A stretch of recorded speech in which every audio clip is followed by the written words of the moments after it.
Hello, good morning mga chief. Dito na naman ang inyong lingkod at mali tayong magbabahagi ng video dito sa ating channel.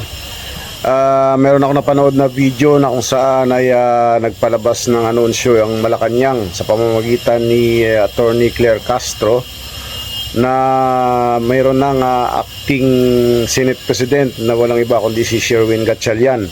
At yun nga, tinanong pa rito ng isang taga-media kung sino talaga ang kinikilalang Senate President. At ang sagot nga dito ni Claire Castro ay dapat pa bang i-memorize yan? So ma'am, kasi parang nalilito na ang ating taong bayan. So sa pananaw ng palasyo, sino ang dapat sundin? Ang Gatchalian wing o ang Cayetano wing? Kasasabi ko lang, ang kinikilala ng palasyo ay ang liderato ni Acting Senate President Sherwin Gatchalian. So does that mean? At ito'y base sa Avellino versus Cuenco case. At ito rin ang ginawa sa panahon ni Senator Franklin Drilon noong 2015. So tayo naman ay umaayon lamang din sa jurisprudence, sa batas at sa rule of law. So hindi na po kinikilala ang Cayetano wing ng palasyo? Kailangan pa bang i-memorize yan?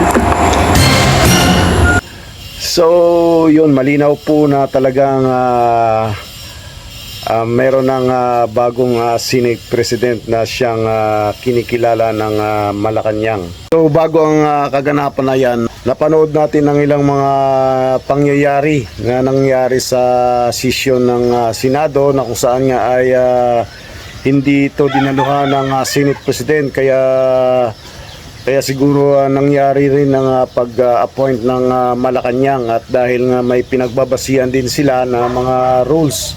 At alam natin kung ano ang naging dahilan kung bakit hindi naman dumalo ang Senate President Cayetano noon, dahil meron silang pinagbibigyan na Blue Ribbon Committee na kung saan ay ayon nga kay Erwin Tulfo ay tila may mga plano na hindi nila nagustuhan o hindi angkop sa kanilang prinsipyo, kaya talagang kahit nga kinukumbinsi sila na lumipat sa mayorya ay talagang hindi nila ginawa, dahil ayon nga dito kay Erwin Tulfo ay apat sila na nais hikayatin na lumipat sa mayorya, at walang iba ito kundi sila Senator Lapid, Senator GB Ejercito at ang dalawang Tulfo brothers. Balikan natin yung interview na ito ni Miss Vicky kaya Erwin Tulfo. Sabi nga ni Miss Vicky ay talagang magulo ang sitwasyon ng Senado. Nung siya ng hiya, o kaya dalawin siya ng anghel ngayong gabi sa kanyang pagtulog at sabihin na bumaba na siya sa pwesto alang-alang sa mga Pilipino. Ang tinutukoy dito ni Senator Erwin Tulfo ay walang iba kundi si Senate President Alan Cayetano, na kung saan ay wala pa ritong nai-appoint na acting Senate President bago ang interview na ito. May possibility kaya na mangyari po ito? Nabababa siya sa pwesto, sa tingin niyo po? Wala po ako nakita. Tignan po ninyo yung napakaganda pong report ninyo. Pinapanood ko po. Ginawa niya na po ito sa Kongreso. Pinadlock niya pa po yung Kongreso. So, paano nalaman ko ito? Baka gawin niya rin ho dito. Tapos may nakita po ako, may daladala siyang logo. Baka yung logo niya na Senate President, dinala niya po sa bahay, inuwi niya at doon po siya nagla-live. Para mas gusto na lamang po yata ni Senate President Cayetano maging vlogger, Miss Vicky. Siguro, kaya nga, mas maganda. Bumaba na lang siya, mag-vlog siya ng mag-vlog. Lahat po ng vlog. Mas maganda. Ika nga, kikita pa po. May denomination po. May bayad po. Senator, sa ginawang ito ni Senator Cayetano, na hindi pagsesyon ng 2 araw straight, meron ba siyang pananagutan dito? Meron ba siyang nilabag na rule?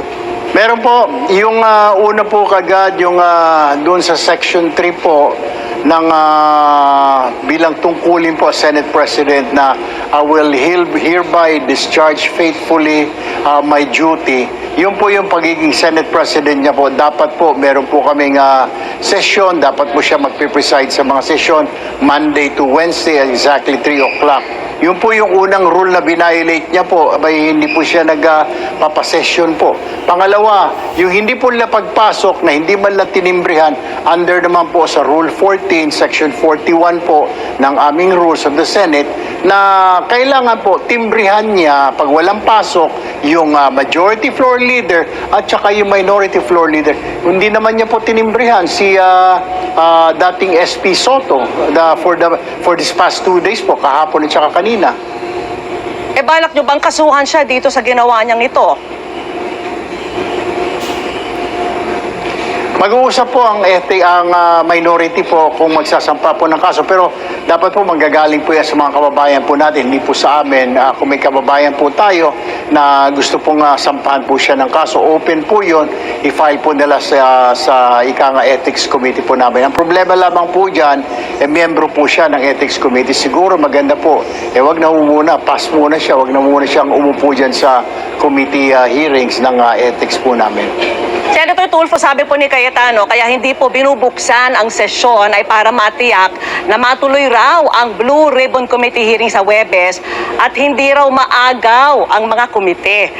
Ano ba ang binabalak nyo at parang may kinatatakutan ang mayorya para talagang inaalagaan nila yung Blue Ribbon at may pasabog sila sa Thursday po?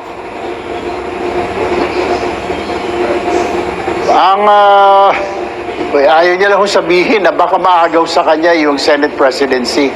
Doon po siya kinakabahan dahil 11-11 nga po eh. Doon naman po sa hearing po sa Thursday, open po kami. Mag-imbita lang po siya. Darating po yung mga ilang miyembro po na minority. Sa Thursday po, di okay lang po sa amin. Wala naman kami, hindi naman kami kukontra.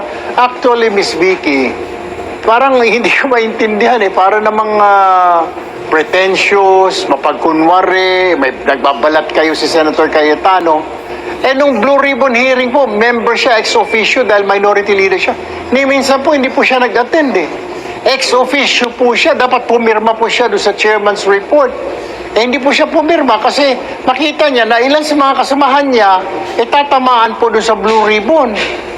True enough, tignan mo, nung kumampi sa kanya, may mga kaso po, kinampihan po siya, kaya po siya naging Senate President. Kung may problema po, may reklamo siya doon sa report po ng chairman, dapat pumirma po siya at naglagay po siya doon ng may mga question po siya with amendments para pag-usapan po sa floor. Hindi yung hindi ka pipirma. 10 po ng mga kasamahan niya sa mayorya ngayon, hindi po sila pumirma doon po sa committee report o chairman's report ng Blue Ribbon ni Senator Ping Lacson. Ang tanong po natin, bakit? Kasi pinoprotektahan nyo yung mga kamiyembro ninyo. Hindi po tama yun, di po ba? Dapat po kung mga ibang otoridad, pag nagkasala, example na lang po, police, di ba? Nagkasala, sasabihin, kabaro niya yan, ipoprotektahan niya yan. Ganun din pala ho dito. Ayaw nyo hong pirmahan yung report dahil tatamaan yung ilang kasama natin. Unfair naman po yun. Pero may balak ba talagang agawin yung Blue Ribbon Committee sa kanila? Wala po ma'am, wala po kaming numero ho eh. 11 lang ho kami, kailangan ho namin 12, 13 po eh, lalo na yung Senate presidency. Ano ang kinakatakot niya? Sabi, habang wala po kaming number, 11 lang po kami, Senator or Speaker, Senate President Cayetano, safe ka na. Eto po, parang may patutsada rin sa manorya si Cayetano kanina. In the same way daw na nag-walk out kayo last week para mapigil yung pag-ambyenda sa rules on teleconferencing, ginagawa rin daw nila ito para maprotektahan ang trabaho ng mga komite. Magkapareho nga ba ang dalawang yon, yung walk out at yung hindi pagsasagawa ng sesyon?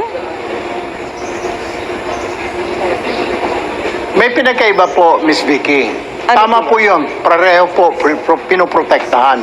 Pero yung walkout po ng minority, pinoprotektahan po yung rules. Dahil ayaw pong sundin ni Senate President Cayetano at saka ni Marcoleta. Ayaw po nilang yung kanila pinapasok na 41C na pwede ang video conferencing sa voting at pag-attend ng session, di na kailangan pumasok. Yung po tinutulan namin, ang sinabi natin, namin sa minority, pag-usapan natin dito, let's deliberate, let's discuss this section. Ayaw po. gusto na pagbutuhan kagad kasi nakita po nila, labang sila eh. I think they were 11 at that time, tapos 9 lang ho kami. Talo ho talaga kami, kaya di ho kami pumayag. Pinipilit nila na, no, let's do this. Kaya nag-walk out po kami. Sa kanila naman po, ano hong proteksyon? Pinoprotektahan po nila yung kanilang kasama na nahuli na, parang binoboykot nila, parang protesta po yun. Pinoprotektahan po nila para hindi na siguro maulit kung may mga mahuli pa in the very near future na mga miyembro ng mayorya para hindi sila mabawasan. Dapat hindi po ganon. Tapos, huwag pong isisi sa minority na tinatakot. Wala po kaming kapangyarihan, Ms. Vicky, na manakot kasi hindi naman po namin hawak ang sandigan, lalong hindi naman namin hawak ang ombudsman. We do not have the power to execute a warrant of arrest para sa kanila. Wala po yun eh. Oh yes, kinakausap namin. Oh, sumanib na kayo dito sa amin. Ganon din naman po sila, Miss Vicky. May kinakausap silang 4 sa amin na sumanib sa kanila. Sino yung 4 po? Dahil alam nila, very konti lang po yung difference. Sino po yung 4 Ano na po? kinakausap? Sino po yung 4 na kinakausap mula po sa inyo? Sa minority po, ito po, sa minority po, kinakausap po nila, gusto po nila na lumipat po si Senator Lapid, si Senator JV, kami pong magkapatid na Tulfo Brothers na sumama po sa majority. Salita po sila ng salita na gusto nila lumipat po sila, kinakausap po. Kami din ho naman eh. Inoferan din po kami ng komite. Lumipat po kaming 4 para ilan sila dati? 13 para maging 17 po sila plus 4. Hindi naman po kami pumayag, di po ba? Dahil mali naman po, mukhang mali yung kanila ipinaglalaban. Mali po yung prinsipyo. Yung kanila ipinaglalaban po for their personal gain, business interest, family interest, political interest. Hindi po interest ng bayan, Miss Vicky. May chance ba na lumipat we stood kayo? our ground. We said no. Hindi kami lilipat yan. Okay, sige ho. Hindi po doon nga po kami lumipat kasi hindi po kami naniniwala doon sa kanilang ipinaglalaban. Sino naman ho yung mga sinusungkit nyo doon sa majority?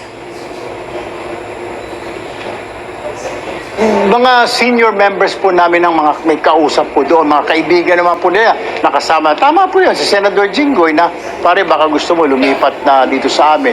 Yung pong isa sa alam ko na kinakausap, si Senadora Lore, kinakausap din. Dahil magkakaibigan naman po yan, magkakasama sila 17th, 18th, 19th Congress. So, magbabarkada na po yan. Nagkaiba lang po ng bakod.